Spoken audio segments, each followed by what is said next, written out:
ಎಲ್ಲ ಶಿವಮೊಗ್ಗ ಜಿಲ್ಲೆಯ ಎಲ್ಲ ಪತ್ರಿಕಾ ಮಾಧ್ಯಮದ ಸ್ನೇಹಿತರಿಗೆ ಸ್ವಾಗತವನ್ನು ಕೋರ್ತಾ, ಇವತ್ತು ನನ್ನ ಮೊದಲ ಭೇಟಿಗೆ ಬಂದಿರತಕ್ಕಂಥ ಕಾಂಗ್ರೆಸ್ನ ಎಲ್ಲ ಜಿಲ್ಲಾ ಮಟ್ಟದ, ತಾಲೂಕು ಮಟ್ಟದ, ಮುಂಚೂಣಿ ಘಟಕದ ಎಲ್ಲ ಅಧ್ಯಕ್ಷರುಗಳೇ, ಪದಾಧಿಕಾರಿಗಳೇ, ಮಾಜಿ ನಗರಸಭೆ, ಪುರಸಭೆ ಅಥವಾ ಜಿಲ್ಲಾ ಪಂಚಾಯತಿ ಸದಸ್ಯರುಗಳೇ, ಇವತ್ತು ಅಧ್ಯಕ್ಷನಾದ ಮೇಲೆ ಮೇ 8ನೇ ತಾರೀಕು ರಾಜ್ಯ OBC ಅಧ್ಯಕ್ಷನಾದ ಮೇಲೆ ನನ್ನ ಮೊದಲ ಭೇಟಿ ಶಿವಮೊಗ್ಗಕ್ಕೆ ಇದಾಗಿದೆ.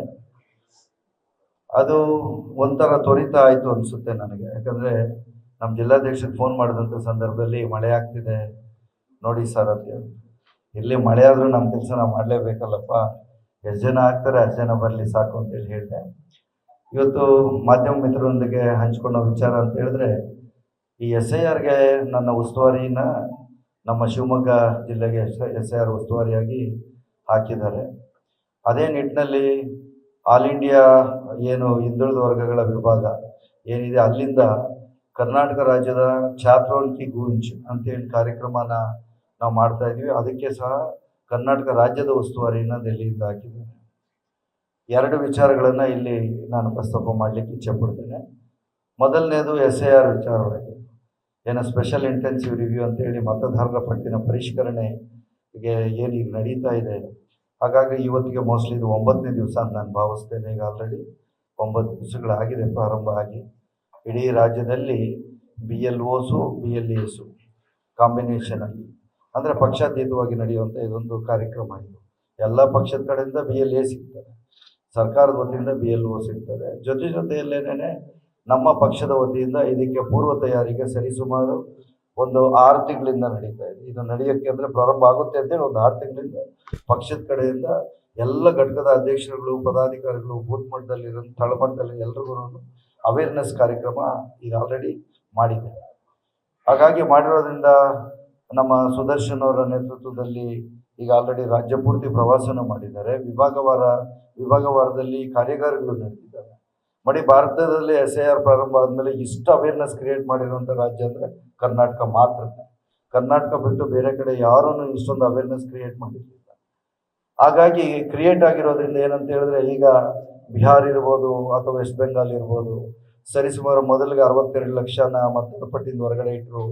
ತದನಂತರದಲ್ಲಿ 93 ಲಕ್ಷ ಅಂತೇಳಿ ಘೋಷಣೆ ಮಾಡಿದ್ರು. 27 ಲಕ್ಷನ ಇದ್ರ ಕೆಳಗಡೆ ಇಟ್ಟರು. ಹಾಗಾಗಿ ಅಂಥ ಸಂದರ್ಭದಲ್ಲಿ ಬಿಹಾರಲ್ಲಿ ಅಲ್ಲೆಲ್ಲ ಅವಕಾಶ ಇಲ್ದಿರ ಮೋಸ್ಟ್ಲಿ ಸಾಕಷ್ಟು ಜನ ಚುನಾವಣೆ ಬಂದಾಗ ಅವಕಾಶ ವಂಚಿತರಾಗಿದ್ದಾರೆ. ಅಂದರೆ ಮತ ಸಂವಿಧಾನಬದ್ಧ ಹಕ್ಕನ್ನು ಚಲಾಯಿಸಲಿಕ್ಕೆ ವಂಚಿತರಾಗಿರೋದು ನಮಗೆಲ್ಲ ತಿಳಿದು ಬಂದಿದೆ. ಅದೇ ನಿಟ್ಟಿನಲ್ಲಿ ಕೇರಳದಲ್ಲಿ ಸಹ ಚುನಾವಣೆ ನಡೆದೆಲ್ಲ ವೈಯಕ್ತಿಕವಾಗಿ SIR ಅಲ್ಲಿ ಪಾಲ್ಗೊಂಡು ಯಾವುದೇ ವ್ಯತ್ಯಾಸ ಆಗದಿದ್ದಾಗೆ ನೋಡ್ಕೊಂಡಿರೋದು ನಮ್ಮ ಗಮನಕ್ಕೆ ಬಂದಿದೆ. ಇವತ್ತು ಕರ್ನಾಟಕ ರಾಜ್ಯದಲ್ಲಿ 5 ಗ್ಯಾರಂಟಿಗಳು 1,25,00,000 ಕುಟುಂಬಗಳಿಗೆ ಹೋಗ್ತಾ ಇದೆ ಗ್ಯಾರಂಟಿ. ಅದೇ ನಿಟ್ಟಿನಲ್ಲಿ ನಮ್ಮ ಅಧ್ಯಕ್ಷರು ಈ ಮತದಾರ ಪಟ್ಟಿ ಪರಿಷ್ಕರಣೆ ನಡೆಯುವಂಥ ಸಂದರ್ಭದಲ್ಲಿ ಮತದಾರರ ಪಟ್ಟಿಯಲ್ಲಿ ಪ್ರತಿಯೊಬ್ಬರು ಇರಲೇಬೇಕು ಅನ್ನೋ ಒಂದು ಸಂದೇಶನೂ ರವಾನೆ ಮಾಡಿದ್ರು. ಆ ನಿಟ್ಟಿನಲ್ಲಿ ಈಗಾಗಲೇ ಇಲ್ಲೂ ಸಹ ದೊಡ್ಡ ಮಟ್ಟದಲ್ಲಿ SIR ಬಗ್ಗೆ ಕಾರ್ಯಕ್ರಮನ ಮಾಡಿರೋದು ನಾನು ವಾಟ್ಸಪ್ ಮುಖಾಂತರ, ಮಾಧ್ಯಮದ ಮುಖಾಂತರ ನೋಡಿದೆ. ಆ ನಿಟ್ಟಿನಲ್ಲಿ ಇವತ್ತೇನು 8 ದಿನಗಳ ಪ್ರೋಗ್ರೆಸ್ ಏನಾಗಿದೆ ತಾಲೂಕುವಾರು ಅನ್ನೋದನ್ನು ಒಂದಷ್ಟು ಮಾಹಿತಿನ ಇವರದಿಂದ ತಗೊಂಡೋಗಿ ಅದನ್ನು ಕೊಟ್ಟು, ಎಲ್ಲಿ ಸಮಸ್ಯೆಗಳಾಗಿದೆ, ಏನು ಸಮಸ್ಯೆಗಳು ನಮ್ಮ ಕಾರ್ಯಕರ್ತರು ತಳಮಟ್ಟದಲ್ಲಿ ಅನುಭವಿಸ್ತಿದ್ದಾರೆ ಮಾಡುವಂಥ ಸಂದರ್ಭದಲ್ಲಿ, ಅಥವಾ ಏನಾದರೂ ವ್ಯತ್ಯಾಸಗಳಾಗ್ತಿದೆ, ಅದು ನನ್ನ ಗಮನಕ್ಕೆ ತಂದಾಗ ನಾನು ರಾಜ್ಯದ ಗಮನಕ್ಕೆ ತಂದು ಅದನ್ನು ಸರಿಪಡಿಸುವಂಥ ಕೆಲಸನೂ ನಾವು ಮಾಡುವಂಥದ್ದು ಆಗುತ್ತೆ. ಆ ನಿಟ್ಟಿನಲ್ಲಿ ಇವತ್ತು ಬಂದಿದ್ದೇವೆ. ಖಂಡಿತ ನಾನು ಎಲ್ಲ ನನ್ನ ಏನು ಪಕ್ಷದ ಎಲ್ಲ ಘಟಕದ ಅಧ್ಯಕ್ಷರುಗಳಿದ್ದೀರ ನೀವು, ಅದೇ ಬೂತ್ ಮಟ್ಟದಲ್ಲಿನೂ ಕಾರ್ಯಕರ್ತರಿದ್ದಾರೆ. ನಾವು ಸಹ OBCನ ರಾಜ್ಯ ಮಟ್ಟದ ಮೊನ್ನೆ ಸಭೆ ನಡೆದ ಮೇಲೆ ಎಲ್ಲ ನಾನು 2 ಅಥವಾ 3 ಬ್ಲಾಕ್ ಅಧ್ಯಕ್ಷರುಗಳಿದೆ. ಬ್ಲಾಕ್ ಅಧ್ಯಕ್ಷರುಗಳು, ಒಂದು ತಾಲೂಕು ಅಧ್ಯಕ್ಷರು ಮಾಡಬೇಕು, ಮತ್ತು ಒಂದು ಜಿಲ್ಲಾಧ್ಯಕ್ಷ ಎಲ್ಲ ಸೇರಿಕೊಂಡು ಬೂತ್ ಮಟ್ಟದಲ್ಲಿ ಕನಿಷ್ಠ ನನ್ನ ಬೂತು ನಾವು 11, ಅದರಲ್ಲಿ 3 ಜನ ಕನಿಷ್ಠ ಮಹಿಳೆಯರು ಇರಬೇಕು ಅಂತೇಳಿ ನಾವು ಘೋಷಣೆ ಮಾಡಿದ್ವಿ. ಹಾಗಾಗಿ ಈಗ ತಾನೇ ನಮ್ಮ ಜಿಲ್ಲಾಧ್ಯಕ್ಷರು ಹೇಳ್ತಿದ್ರು ರಮೇಶ್ ಅವರು, ಆಲ್ರೆಡಿ SIR ಪ್ರಕ್ರಿಯೆಯಲ್ಲಿ ಇದ್ದೇವೆ ಸರ್ ಅಂತ. SIR ಪ್ರಕ್ರಿಯೆಯಲ್ಲಿದ್ದರೆ ಜೊತೆಯಲ್ಲೇ ಬೂತ್ ಕಮಿಟಿ ಮಾಡೋದು ತುಂಬ ಈಸಿ. ಆಲ್ರೆಡಿ ತಳಮಟ್ಟದಲ್ಲಿ ನೀವು ಅದೇ ಕೆಲಸ ಮಾಡ್ತಿರ್ತೀರ. ಅದರಲ್ಲಿ ಯಾರು ನಮ್ಮ ಪಕ್ಷದಲ್ಲಿ ಸಕ್ರಿಯವಾಗಿ ಯಾವ್ಯಾವ ಬೂತಲ್ಲಿ ಎಷ್ಟು ಸಮಾಜಗಳಿದ್ದಾವೆ, ಆ ಸಮಾಜಗಳಿದ್ರೆ ಯಾರ್ಯಾರು ಪಾಲ್ಗೊಂಡಿದ್ದಾರೆ ಅಂತೇಳಿ ಸೇರಿ ಬೂತ್ ಮಾಡೋದು ಈಸಿ ಆಗುತ್ತೆ. ಹಾಗಾಗಿ ದಯವಿಟ್ಟು ಅದನ್ನು ಮಾಡಬೇಕು ಅಂತೇಳಿ, ಇದು ನನ್ನ ಬೂತು ನಾವು ಅನ್ನೊಂದು, ಅದರಲ್ಲಿ ಕನಿಷ್ಠ 3 ಜನ ಹೆಣ್ಣು ಮಕ್ಕಳಿಗೆ ಅವಕಾಶವನ್ನು ಕಲ್ಪಿಸ್ಕೊಡುವಂಥದ್ದು ಒಂದು ಕನಿಷ್ಠ ಅನ್ನೊಂದು, ಗರಿಷ್ಠ ಎಷ್ಟಾದರೂ ಮಾಡ್ಬೋದು, ಅದೊಂದು ಮಾನ್ಯ ಮಾಡಿದ್ದೇವೆ. ಆ ನಿಟ್ಟಿನಲ್ಲಿ ಖಂಡಿತ ಇವತ್ತು ಎಲ್ಲ ಕಡೆ ನಡೀತಾ ಇದೆ. ಈಗ ಆಲ್ರೆಡಿ ಹಿರಿಯೂರಲ್ಲಿ ಏನು 286 ಬೂತ್ ಇತ್ತು, ಅಲ್ಲೂ ಪೂರ್ಣ ಪ್ರಮಾಣದಲ್ಲಿ ಮಾಡಿ ಸರಿಸುಮಾರು ಪ್ರತಿಯೊಂದು ವಿಧಾನಸಭಾ ಕ್ಷೇತ್ರದಲ್ಲಿ ಹಿಂದುಳಿದ ವರ್ಗಗಳ ಬೂತ್ ಮಟ್ಟದ 3850 ಜನ, ಕನಿಷ್ಠ 250 ಬೂತ್ ಅಂದರೆ ಅಷ್ಟನ್ನ ಮಾಡುವಂಥದ್ದು ಆ ಒಂದು ಕಾರ್ಯಕ್ರಮಕ್ಕೆ ಚಾಲ್ತಿ ಕೊಟ್ಟಿದ್ದೇವೆ. ಖಂಡಿತ ಅದು ನಡೀತಾ ಇದೆ. ಅದೇ ನಿಟ್ಟಿನಲ್ಲಿ ಇವತ್ತು SIR ವಿಚಾರಕ್ಕೆ ಬಂದಾಗ ಪತ್ರಿಕೆಗಳಲ್ಲಿ ನಾವೆಲ್ಲ ಸಾಕಷ್ಟು ನೋಡ್ತಾ ಇರ್ತೇವೆ, ಮಾಧ್ಯಮದವ್ರು ಮೋಸ್ಟ್ಲಿ ನಾನು ಕೇಳ್ತಾರೆ ಅನ್ಸುತ್ತೆ, ಗೊಂದಲ ಆಗಿದೆ ಅಂತ ಕೇಳ್ಬೋದು. ಮೋಸ್ಟ್ಲಿ ಭಾರತದಲ್ಲಿ ಎಲ್ಲ ಕಡೆನೂ SIR ಬೇಕು ಅಂತೇಳಿ ಭಾರತೀಯ ಜನತಾ ಪಕ್ಷ ತುಂಬ ಮುತುವರ್ಜಿಯಿಂದ ಮಾಡಿ ಕರ್ನಾಟಕಕ್ಕೆ ಬಂದ ತಕ್ಷಣ ಅವ್ರಿಗೆ ಯಾಕೋ SIR ಬೇಡ ಅನ್ನೋ ಮನಸ್ಥಿತಿಗೆ ಬಂದಿದ್ದಾರೆ ಅಂತೇಳಿ ನಾವು ಪತ್ರಿಕೆಗಳ ಮುಖಾಂತರ ನೋಡಿದ್ವಿ. ಅವ್ರ ಸ್ಟೇಟ್ಮೆಂಟ್ಸು, ಗವರ್ನರ್ನ ಭೇಟಿ ಆಗಿರುವಂಥದ್ದು, ಅವರಿಗೆ ಬೇಡ ಮಾಡಬಾರ್ದು ಅನ್ನೋದು, ಪ್ರಹ್ಲಾದ್ ಜೋಶಿ ಸಾಹೇಬ್ರೇನೋ ಕೇಂದ್ರದಲ್ಲಿ ಚುನಾವಣಾ ಆಯೋಗ ಎಲ್ಲರನ್ನೂ ಕರ್ಕೊಂಡು ಹೋಗ್ತೀನಿ ಅಂತ ಹೇಳಿರೋದು, ಇದನ್ನೆಲ್ಲ ನೋಡಿದಂಥ ಸಂದರ್ಭದಲ್ಲಿ ಯಾಕೆ ಅವ್ರಿಗೆ ಆತಂಕ ಯಾಕೆ ಅಂತ, ಯಾಕಂದರೆ SIR ಪ್ರಕ್ರಿಯೆನ ಪ್ರಾರಂಭ ಮಾಡಿಸಿದ್ದೆ ರಾಷ್ಟ್ರದಲ್ಲಿ ಅವರು. ರಾಷ್ಟ್ರದಲ್ಲಿ ಪ್ರಾರಂಭ ಮಾಡಿಸಿ ಬೇರೆ ಕಡೆ ಎಲ್ಲನೂ ತುಂಬ ಸಕ್ರಿಯವಾಗಿ ಭಾಗವಹಿಸಿ ಅವರು ಸಕ್ಸಸ್ ಆಗಿರುವಂಥ ಸಂದರ್ಭದಲ್ಲಿ ಕರ್ನಾಟಕದಲ್ಲಿ ಯಾಕೆ ಅವ್ರಿಗೆ ಆತಂಕ ಅನ್ನೋದು. ಯಾಕೆ ಆತಂಕ ಅಂತ ಹೇಳಿದ್ರೆ, ಇಲ್ಲಿ ಕಾಂಗ್ರೆಸ್ ಸದೃಢವಾಗಿದೆ, ಯಾವುದೇ ಮತದಾರರ ಪಟ್ಟಿಯಿಂದ ಹೊರಗಡೆ ಹೋಗಬಾರ್ದು ಅಂತೇಳಿ ಪ್ರಾಮಾಣಿಕವಾಗಿ ಪ್ರತಿಯೊಬ್ಬರು ತಳಮಟ್ಟದಲ್ಲಿ ನಾವೆಲ್ಲ ಕೆಲಸ ಮಾಡ್ತಿದ್ದೀವಿ. ಆ ನಿಟ್ಟಿನಲ್ಲಿ ಮೋಸ್ಟ್ಲಿ ಅವ್ರಿಗೆ ಆತಂಕ ಇರ್ಬೋದು ಅಂತ ನಾನು ಭಾವಿಸ್ತೇನೆ. ಆ ನಿಟ್ಟಿನಲ್ಲಿ ಇವತ್ತು ಇತರೆ ವಿಚಾರಗಳು ನಮ್ಗೆ ಅಪ್ರಸ್ತುತ. ನಾವುಗಳು ನಮ್ಮ ಏನು ಜಿಲ್ಲಾ ವ್ಯಾಪ್ತಿಯಲ್ಲಿ, ನಮ್ಮ ತಾಲೂಕು ವ್ಯಾಪ್ತಿಯಲ್ಲಿ, ಅಥವಾ ನನ್ನ ಊರಿನ ವ್ಯಾಪ್ತಿಯಲ್ಲಿ, ನನ್ನ ಪಂಚಾಯಿತಿ ವ್ಯಾಪ್ತಿಯಲ್ಲಿ, ಅಥವಾ ನನ್ನ ಬೂತಿನ ವ್ಯಾಪ್ತಿಯಲ್ಲಿ ಫೌಂಡೇಶನ್ ತಗೊಂಡ್ರೆ ನನ್ನ ಬೂತಿನ ವ್ಯಾಪ್ತಿನ ನಾವು ಗಟ್ಟಿ ಮಾಡಿಕೊಂಡ್ರೆ ಖಂಡಿತ ನಮ್ಮ ಪಕ್ಷನ 28ರಲ್ಲಿ ಗೆಲ್ಲಿಸ್ಲಿಕ್ಕೆ ನಿಮಗೂ ನಮಗೆ ಯಾವುದೇ ಸಂಶಯ ಇಲ್ಲದೆ ನಾವು ಗೆದ್ದು ಮುಂದೆ ಅಧಿಕಾರಕ್ಕೆ ಬರ್ತೀವಿ ಅನ್ನೋದ ದೃಢ ಸಂಕಲ್ಪ, ದೃಢ ಧೈರ್ಯದಿಂದ ನಾವು SIR ಪ್ರಕ್ರಿಯೆಯಲ್ಲಿ ಪಾಲ್ಗೊಂಡು ಯಾವುದೇ ಮತದಾರ ವ್ಯತ್ಯಾಸ ಆಗಬಾರ್ದು ಅಂತೇಳಿ ನೋಡ್ತಿದ್ದೆ. ಅವ್ರಿಗೆ ಆತಂಕ ಆಗಿರೋದು ಮೋಸ್ಟ್ಲಿ ಬೆಂಗಳೂರು ಅಂತ ನಾನು ಭಾವಿಸ್ತೇನೆ. ಯಾಕಂದ್ರೆ ನಾನು ಬೆಂಗಳೂರನ್ನಾಗಿರೋದ್ರಿಂದ. ವರ್ತೂರು ವಿಧಾನಸಭಾ ಕ್ಷೇತ್ರ ನಮ್ಮ ಮಾವನೂರು ಇದ್ದಂಥ ಸಂದರ್ಭದಲ್ಲಿ ದೊಡ್ಡ ಕ್ಷೇತ್ರ, 8 ಲಕ್ಷ ಮತದಾರರು. ಅದಾದ್ಮೇಲೆ CV Raman Nagar, Mahadevapura, KR Pura, parts of Sarvagnanagar, parts of Shantinagar ಆಗಿ 5 ಕ್ಷೇತ್ರ ಆಯಿತು. 5.5 ಕ್ಷೇತ್ರ ಆಯಿತು. ಒಂದು ಉದಾಹರಣೆ ನಾನೇ ಹೇಳ್ತೇನೆ.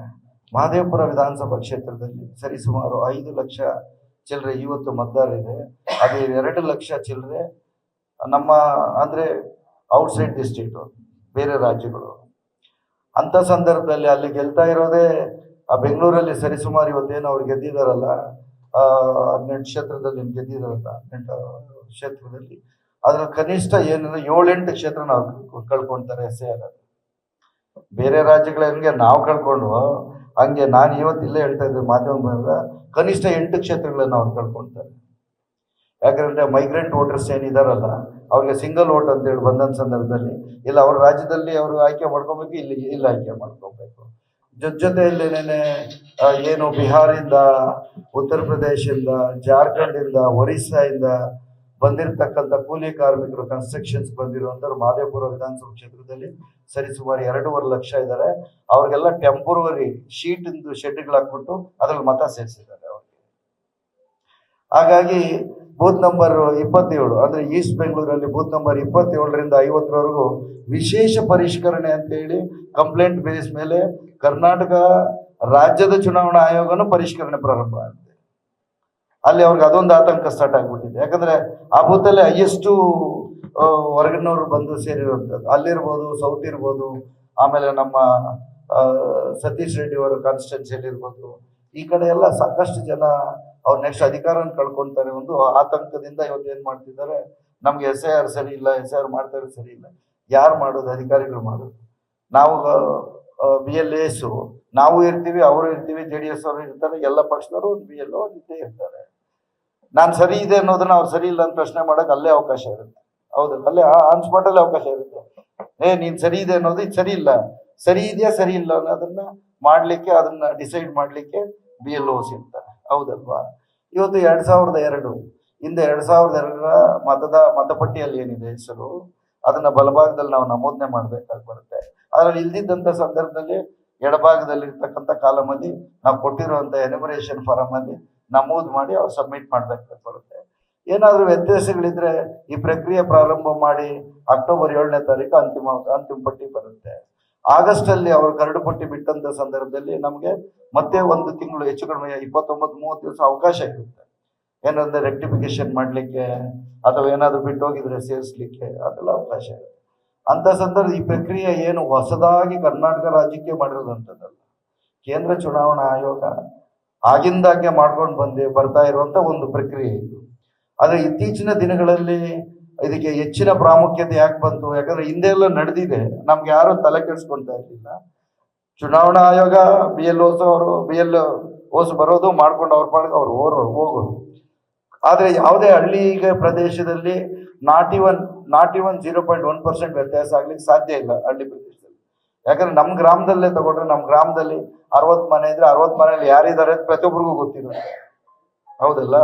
ಅದೇನಾದ್ರೂ ಆದ್ರೆ ಈ ನಗರ ಪ್ರದೇಶಗಳಲ್ಲಿ ಈ ಕೆಲಸದ ನಿಮಿತ್ತ ಬಂದಿರತಕ್ಕಂಥವ್ರು, ಕೂಲಿ ಕಾರ್ಮಿಕರಾಗಿ ಬಂದಿರತಕ್ಕಂಥವ್ರು, ಬೇರೆ ಬೇರೆ ಕಡೆಯಿಂದ ಮೈಗ್ರೇಟ್ ಆಗಿ ಬಂದಿರುವಂತರು, ಆದ್ರೆ ಯಾರು ಗೊತ್ತಾಗಲ್ಲ. ಯಾಕಂದ್ರೆ ದಿನನಿತ್ಯದಲ್ಲಿ ಅವ್ರವ್ರ ಬದುಕುಗಳು ಕಟ್ಕೊಂಡ್ಲಿಕ್ಕೆ ಬೆಳಗ್ಗೆ ಹೋದ್ರೆ ರಾತ್ರಿ ಮನೆಗೆ ಬರ್ತಾರೆ, ಪಕ್ಕದಲ್ಲಿ ಯಾರಿದ್ದಾರೆ ಅಂತೇಳಿ ಯಾರು ಗಮನಿಸೋದಿಲ್ಲ. ಅಂತ ಮಹಾನಗರ ಪಾಲಿಕೆಗಳಲ್ಲಿ ಇದೊಂದು ಸಾಕಷ್ಟು ವ್ಯತ್ಯಾಸಗಳಾಗ್ತದೆ ಹೊರತು ಗ್ರಾಮಾಂತರ ಭಾಗದಲ್ಲಿ ಈಗ ಆಲ್ರೆಡಿ ಹೆಚ್ಚು ಕಡಿಮೆ ಮ್ಯಾಪಿಂಗು 95, 97, 98, 99% ವರೆಗೂ ಗ್ರಾಮಾಂತರ ಪ್ರದೇಶದಲ್ಲಿ ಮ್ಯಾಪಿಂಗ್ ಆಗೋದು.